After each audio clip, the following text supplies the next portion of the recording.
नमस्कार आदाब, मैं हूं इज़हार खान। आप सबका स्वागत करता हूं अपना विचार यूट्यूब चैनल पे। आज मैं आया हूं राहुल यादव और आकाश यादव से मिलने, जो Uttar Pradesh bench press body building competition में मेडल जीत कर आए हैं।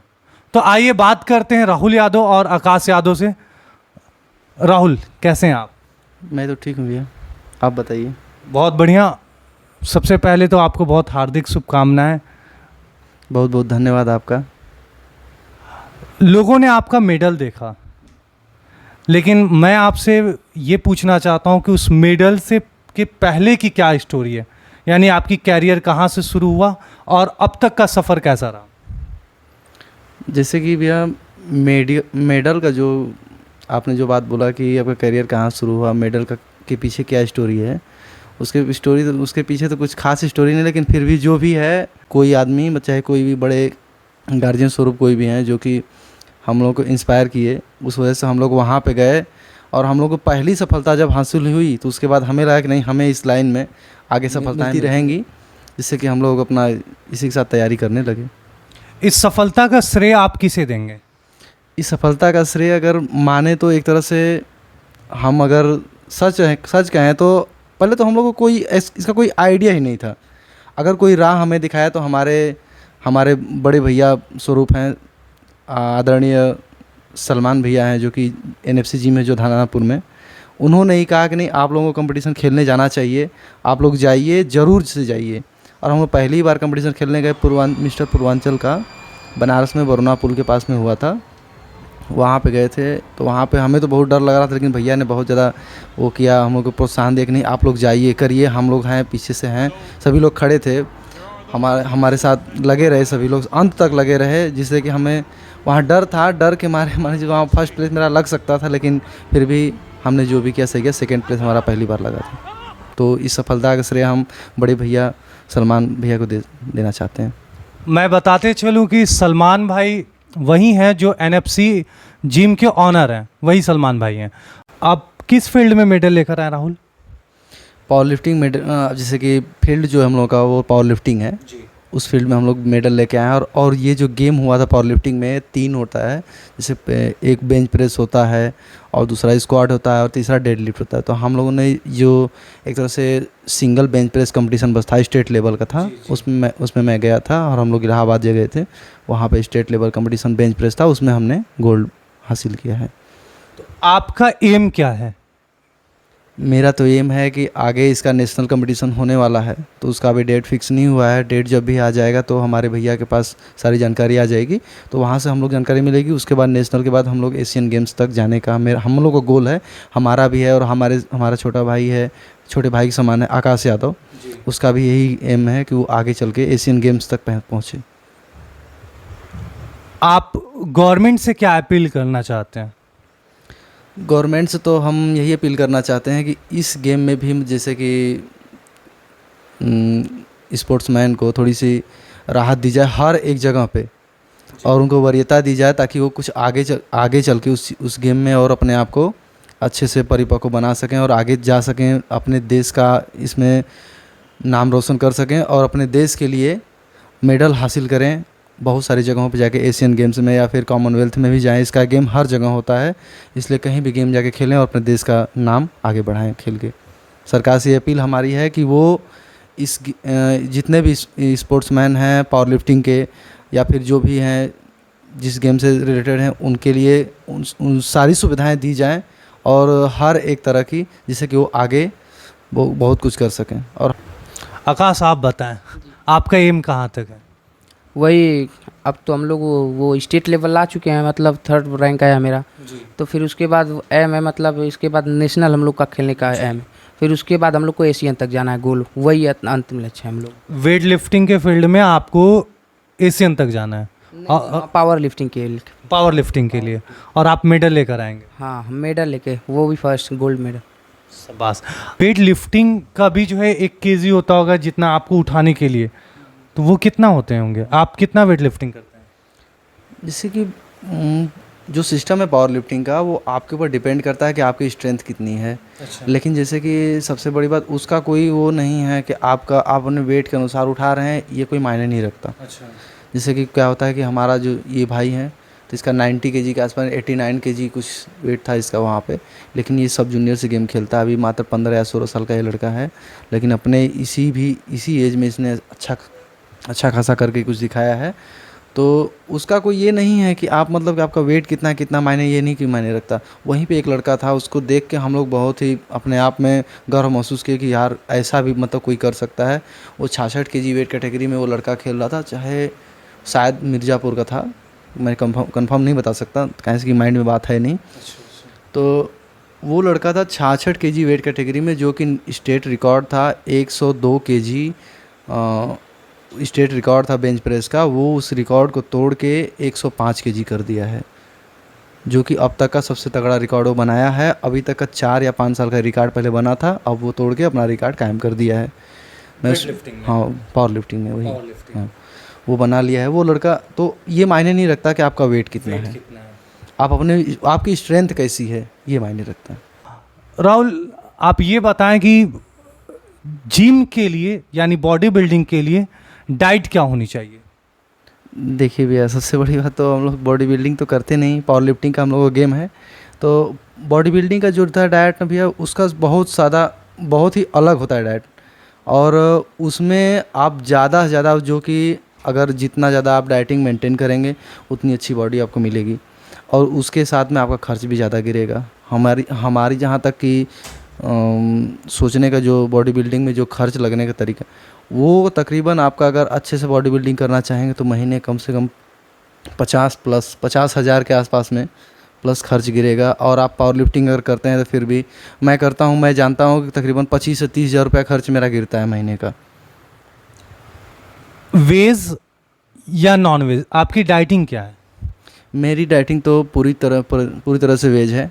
बस मैंने अगर शुरू भी किया, मान लीजिए नॉनवेज में शुरू किया हूँ, लेकिन अभी मात्र वही 1 महीने पहले शुरू किया, बीच में सावन पड़ गया, 2 महीने बंद ही था। उसके पहले मैं शुरू किया, लेकिन अभी तो उसके पहले तो मैं वेज ही, मेरी डाइटिंग सारी थी ऑल टू ऑल वेज। अगर राहुल मैं बात करूँ एक नॉर्मल सा डाइट, आप बता सकते हैं कि मॉर्निंग से लेकर इवनिंग तक क्या डाइट रहता है आपका, एक नॉर्मल जो वेज डाइटिंग? देखिए, सबसे बड़ी बात कि अब क्या लोगों का क्या डाइट है क्या नहीं है मैं ये तो नहीं जानता, जिनका वेज है सबका अलग अलग डाइट है। लेकिन मेरा जो डाइट है, मैं सुबह में उठता हूँ तो मेरा पहला डाइट ये है कि मैं चना, जैसे रात में चना और मूंग और प्लस उसमें मूंगफली भिगो देता हूँ नाइट में। वो जब फूल जाती है सुबह में पानी उसका पी जाता हूँ। उसको पानी पीने को जो मूंगफली और मूंग उसे भिगो सब खा लेता हूँ।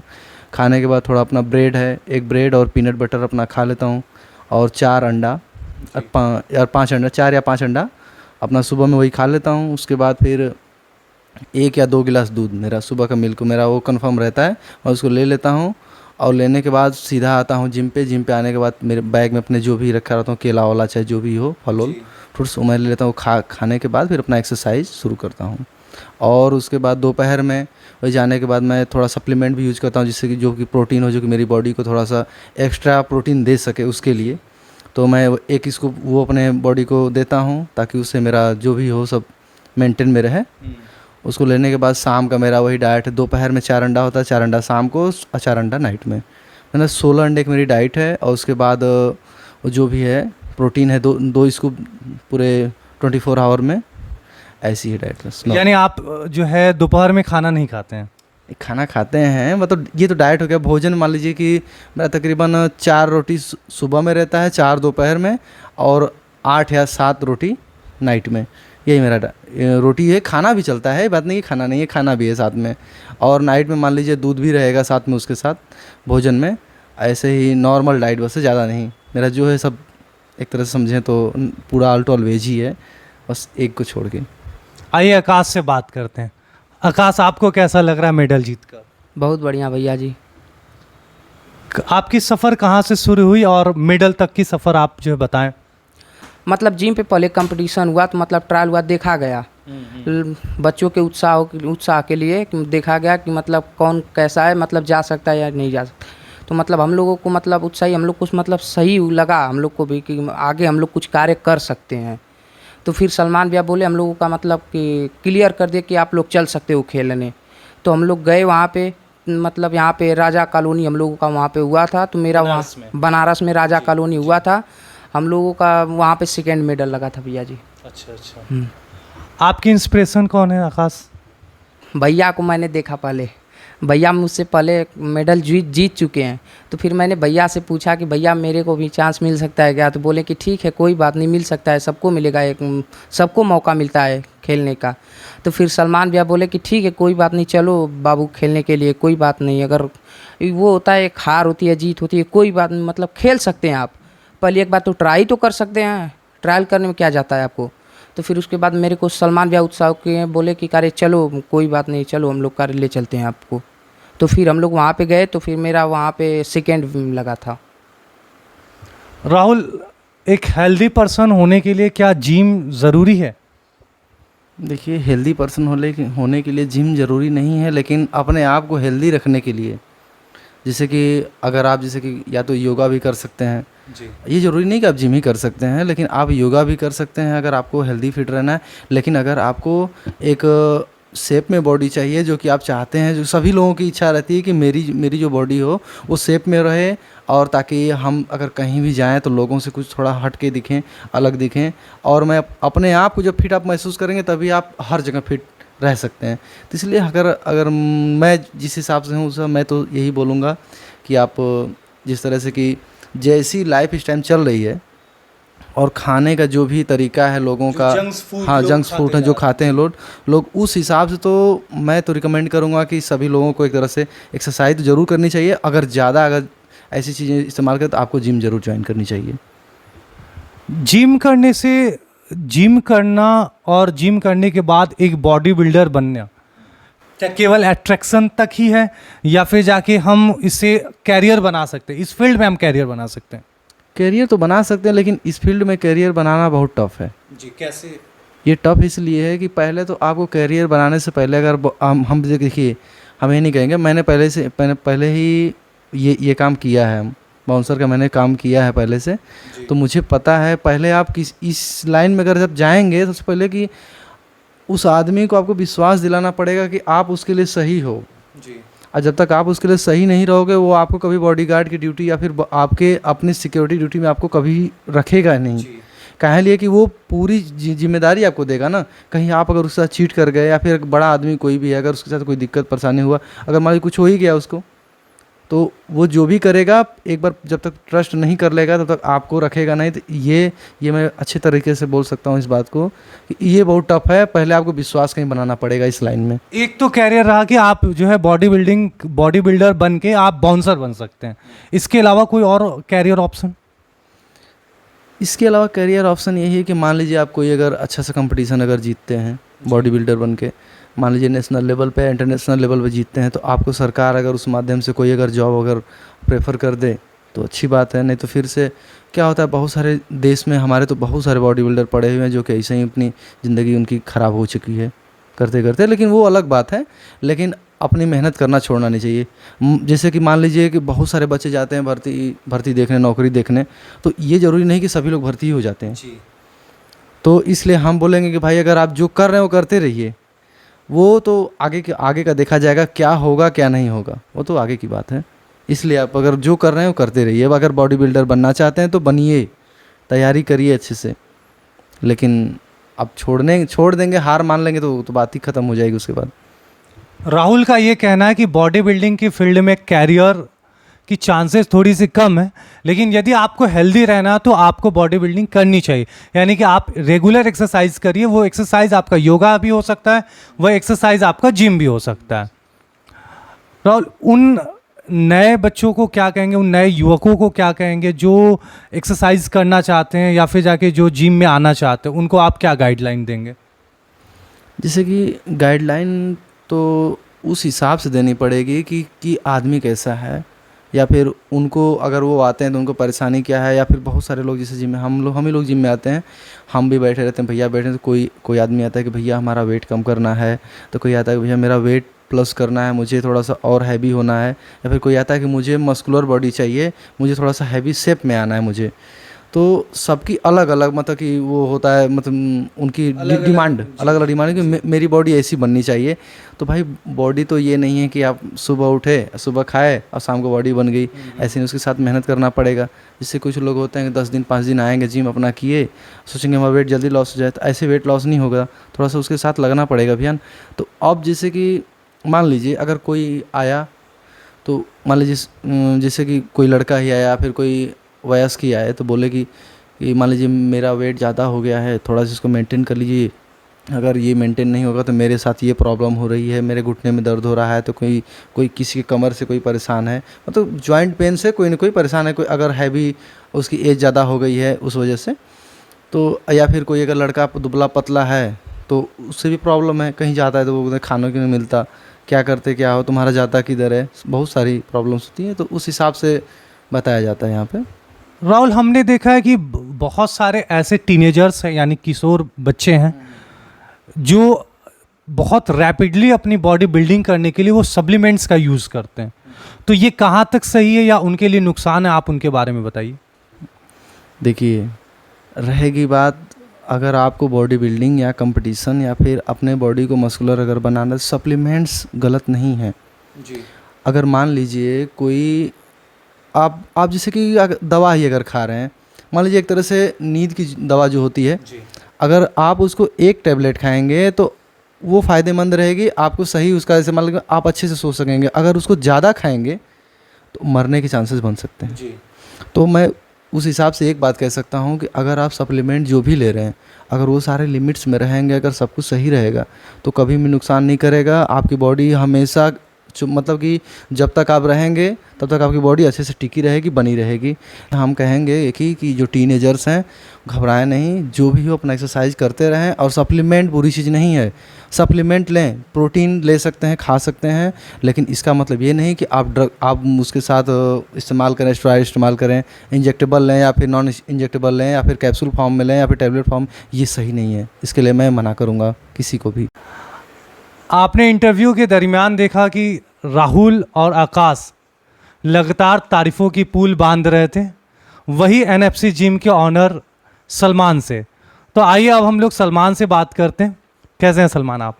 बहुत अच्छा, आप बताइए। बहुत बढ़िया। सलमान, आप पहले ये बताइए कि एमएनसी कंपनीज़ यानी मल्टीनेशनल कंपनीज़ में जॉब करने वाले इंजीनियर के पोस्ट में रहकर आप एक ग्रामीण क्षेत्र कस्बा में धानापुर में आकर एनएफसी जिम खोले, क्या मकसद है इसके पीछे? जब मैं जॉब करता था तो मैंने पहले भी जिम किया हुआ है। अभी तो मैं इंजरी के वक्त छोड़ चुका हूँ बहुत चीज़, लेकिन मैंने बहुत पहले एक एम बनाया था कि मेरा एक खुद का जिम होगा जहाँ पे सिर्फ बॉडी बिल्डिंग नहीं होगा, मतलब लोग रिप्रेजेंट करेंगे वहाँ की जगह को और मेडल्स लाएंगे। जो मैं एम लेकर बहुत पहले चला था, वो मैं कोविड के बाद जब यहाँ आया तो मुझे समझ में आया कि नहीं अब ये टाइम है। फिर मैंने यहाँ लोगों से बात भी की तो लोगों को अवेयरनेस एकदम नहीं है जिम की। बस सुबह शाम जिम जाना है, घर वापस आ जाना है, बस यही एक दिमाग में लोगों को चलता था, जिम के नाम पे यही चलता था। लेकिन जिम इससे भी बहुत कुछ बड़ा चीज़ है। उस चीज़ को रिप्रेजेंट करने के लिए मैंने ये सब किया और थोड़ी सी कोशिश मैं कर रहा हूँ ताकि ये लोग भी आगे बढ़ें, क्योंकि इनका भी करियर है और मैं चाहता हूँ कि ये और आगे बढ़ें। इससे धानापुर का भी नाम रोशन होगा, उत्तर प्रदेश का भी नाम रोशन होगा, और ये जो खेल रहे हैं ये अपने करियर में कोई ना कोई मुकाम हासिल ज़रूर करेंगे। जैसे कि मैंने सेम सवाल राहुल से पूछा था कि क्या बॉडी बिल्डिंग के फील्ड में कैरियर है या नहीं है, तो यही सेम क्वेश्चन मैं आपसे पूछता हूँ कि क्या बॉडी बिल्डिंग के फील्ड में आप जिम जो है खोले हुए हैं, तो क्या इस फील्ड में बॉडी बिल्डिंग के फील्ड में कैरियर है या नहीं है?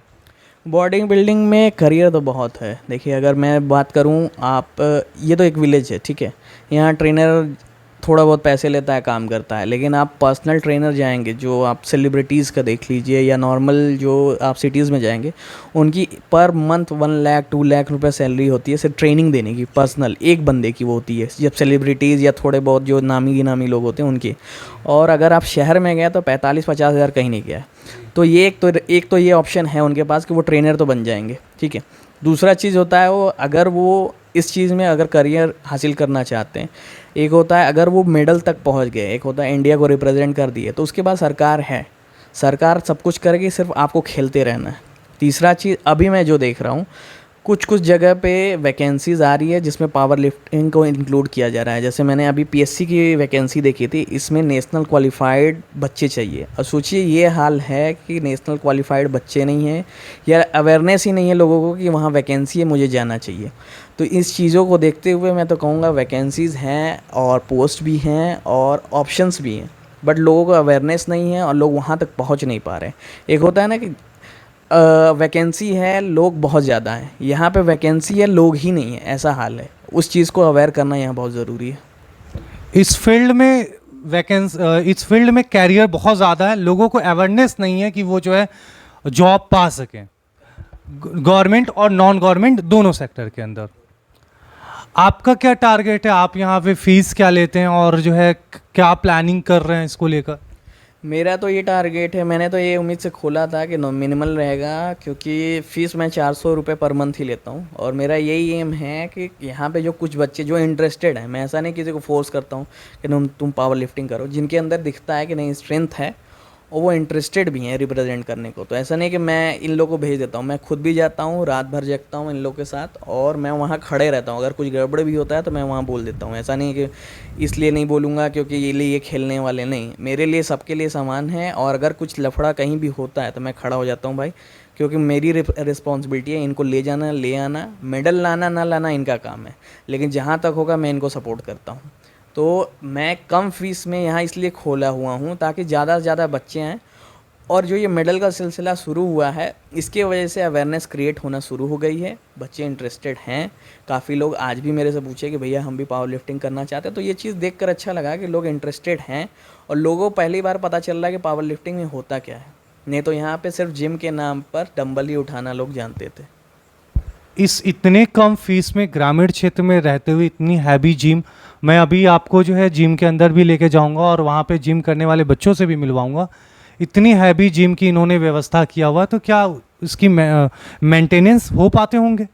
अभी तो नहीं हो पा रहा है, टू बी फ्रैंक अभी तो बिल्कुल नहीं हो पा रहा है। अभी तो एक तरीके से मैं लोन पे ही खोला था तो वो लोन ही भर रहा हूँ अभी तक। लेकिन ठीक है, वो चीज़ें चलती रहेंगी, क्योंकि आज नहीं तो कल तो वो मुझे प्रॉफिट देगी, ठीक है।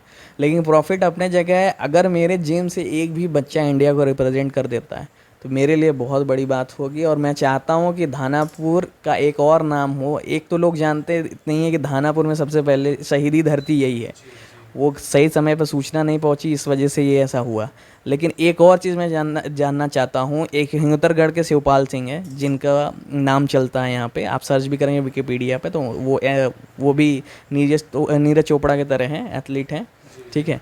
उनके बारे में भी लोग बात करते हैं। मैं चाहता हूँ मेरे जिम से भी कोई एक लड़का हो जिसके बारे में लोग बात करें, कोई भी हो, ऐसा नहीं कि किसी एक, सब करे, सब आगे बढ़े और किसी न किसी का भला हो बस। यानी आप इनडायरेक्टली में कह सकते हैं कि जो सलमान भाई हैं वो सलमान भाई सोशल वेलफेयर पे ज़्यादा फोकस करें इंस्टेड टू प्रॉफिटेबल जॉब के लिए। Sir I am right? Correct. ये सिलसिला कहाँ तक चलेगा? ये सिलसिला अब रुकेगा नहीं, चलता ही रहेगा। और मेरा एम है इस जिम को अभी मैं और भी एक्सपेंड करना चाहता हूँ। और यहाँ पे मैं एक चीज़ मैंने देखा है, विलेज में लड़कियाँ नहीं आती हैं, ठीक है। जो भी रीज़न हो, मैं उनसे अपील करूँगा कि लड़कियों के पावर लिफ्टिंग में बहुत ज़्यादा स्कोप है। सोचिए यहाँ तक है कि लड़की सिर्फ अगर वहाँ पे पहुँच जाए तो उसको मेडल मिल जाता है, ये हाल है। और धानापुर से एक भी लड़की नहीं गई है, अभी तक एक लड़की गई है और उसने गोल्ड मेडल लाया है। 40 किलो उसने वेट उठाया था और उसने गोल्ड मेडल लाया। मुझे बहुत अच्छा लगा। लड़कियों को खास करके बहुत ज़्यादा वहाँ पे चांसेस रहते हैं मेडल लाने के लिए। आप गर्ल्स की बात कर रहे हैं, तो क्या यहाँ पे गर्ल्स जिम में सिक्योर या सेफ रहेंगी, और उसके लिए आप क्या इंतज़ाम किए हैं ये बताइए आप। मैंने पहले तो सेफ्टी एंड सिक्योरिटी की बात है तो धानापुर में मैं लड़कियों का बैच अलग ही रखता हूँ सेफ़ साइड के लिए, ताकि वो लड़कियाँ सेफ़ महसूस करें। अगर कोई कहता है कि मैं लड़कों के साथ कर सकती हूँ, उन्हें कोई दिक्कत नहीं है, तो फिर मैं लड़कों से पहले पूछता हूँ कि अगर उन्हें कोई दिक्कत है तो मैं नहीं रखूँगा। काफ़ी लड़कियाँ आई बोली लड़कों के साथ कर सकते हैं, बट लड़कों ने कहा कि भैया इस टाइम भीड़ होती है, मत बुलाइए, अगर कुछ हुआ तो दिक्कत होगा, तो मैंने अवॉइड कर दिया। लेकिन लड़कियों के लिए अलग से स्लॉट भी है, वो चाहें तो 10 बजे के बाद कभी भी आ सकती हैं, 3 बजे तक खुला रहता है, वो चाहे जब आएँ करें, मैं उनके एनी टाइम अवेलेबल हूँ। और मैं चाहता हूँ वो ज्वाइन करें और पावर लिफ्टिंग खेलें। सलमान भाई, आपकी जिम की टाइमिंग क्या है, मॉर्निंग शिफ्ट का और इवनिंग शिफ्ट का, ये हमारे दर्शकों को बताइए। जी, स्टार्टिंग में तो अभी 4 से 10 चलता है। 4 बजे सुबह भोर में खुल जाता है और 10 बजे दिन में बंद हो जाता है, और शाम में 4 बजे शाम में खुलता है और 10 बजे रात में बंद होता है। और पावर लिफ्टिंग वालों को अलग से प्रिविलेज है कि वो 1 घंटा एक्स्ट्रा भी कर सकते हैं, मैं उनको मना नहीं करता हूँ। लेकिन एक चीज़ मैं और अनाउंस करना चाहता हूँ, 1 तारीख से हम लोग अब शिफ्ट चेंज करने जा रहे हैं। जो सुबह वाली टाइमिंग है वो 4 से 10 ही रहेगी, लेकिन शाम वाले में 2 घंटा और इंक्रीज़ कर रहे हैं, जो 2 बजे से अब 10 बजे रात तक खुलेगी। और अगर बच्चे आते हैं और लड़कियां भी प्रेफर करती हैं ना, तो मैं सोच रहा हूँ कि इसको सुबह 4 बजे से सीधा रात में 10 बजे तक खोला जाए, ताकि और लोग आ सकें। बहुत ज़बरदस्त। सलमान भाई की जिम को भी दिखाते हैं कि इन्होंने कितने बेहतरीन तरीके से इंतज़ाम कर रखा है। तो आइए मिलते हैं। राहुल के साथ हैं और यहाँ पे जिम के अंदर शामिल है। ये 2 फ्लोर है, ये हम लोग जो है अभी ग्राउंड फ्लोर में, उसके बाद जो है फर्स्ट फ्लोर में भी जाएंगे। तो ग्राउंड फ्लोर का जो भी इंस्ट्रूमेंट्स है जिम का, उनके बारे में जानते हैं। राहुल, ये क्या है? ये एक तरह से लेग प्रेस की मशीन है, जिसमें कि आप हैवी से हैवी वेट लगा के आप इसको मार सकते हैं। सेकेंड ये एक तरह से पूरा एब्स का एक्सरसाइज करने, पेट की एक्सरसाइज करने के लिए, और इस पर आप पुशअप भी लगा सकते हैं, जो कि चेस्ट पुशअप होता है। सामने से ऊपर उठ के बॉडी को पूरा नीचे डाउन करके फिर अप करके, ये पुशअप के लिए है। ये एक तरह से आपका वार्म अप में भी आ जाएगा और पेट की एक्सरसाइज में काफ़ी हद तक कंफर्टेबल होता है। इसको करने से ज़्यादा थोड़ा सा मसल जो होती है रिड्यूस, थोड़ा हैवी जो फैट होता है वो जल्दी रिड्यूस होता है। साइकिलिंग के लिए कि मान लीजिए जो भी मार्केट से जो लोग आते हैं जो साइकिल नहीं चलाते, अपना यहाँ पर आके इसको वार्म अप के रूप में इस्तेमाल इसको कर सकते हैं। ये रनिंग की मशीन है हमारी, और उसके बाद ये हो गई, उसके साथ ही ये भी रनिंग की मशीन है, लेकिन खास करके कार्डियो करने के लिए काफ़ी हद तक सेफ़ है और अच्छी भी है। और ये लेग की एक्सरसाइज करने के लिए मशीन है, जो कि आप इसके अपर लेग भी कर सकते हैं और लोअर लेग भी कर सकते हैं। और ये मशीन आपकी काम आती है, जैसे कि स्ट्रेस, जैसे कि कमर में पेन हो रहा है, उस स्ट्रेस को कम करने के लिए, या फिर थोड़ा सा हैवी अगर आप वर्कआउट कर लिए हैं, उस पर लटक के आप उल्टा भी कर सकते हैं और सीधा भी, दोनों तरह से आप अपने आप को प्रेस कर सकते हैं। उसके लिए बाकी ये तो डंबल्स हैं, तो सभी लोग यूज़ जानते हैं इसका। और इस पे जैसे कि आप स्क्वाट्स लगा सकते हैं, स्क्वाट का सेट, कोई भी स्क्वाट का सेट आप हो इस पर लगा सकते हैं। मतलब लेग की एक्सरसाइज के लिए ये काफ़ी कंफर्टेबल फिट होता है। आइए अब हम लोग फर्स्ट फ्लोर पे चलते हैं। NFC जिम के फर्स्ट फ्लोर पे हम लोग आ चुके हैं और राहुल से बात करते हैं। ये क्या है राहुल? ये आपका पुल डाउन का एक्सरसाइज है, जैसे कि आप बैक इस पे लगा सकते हैं, और इससे बहुत सारे एक्सरसाइजेज हैं। नीचे से बैक का एक्सरसाइज कर, ऊपर से कर सकते हैं, लेट पुल डाउन है, बैक पुल डाउन है, सब आप लगा सकते हैं। ये कौन सी मशीन है?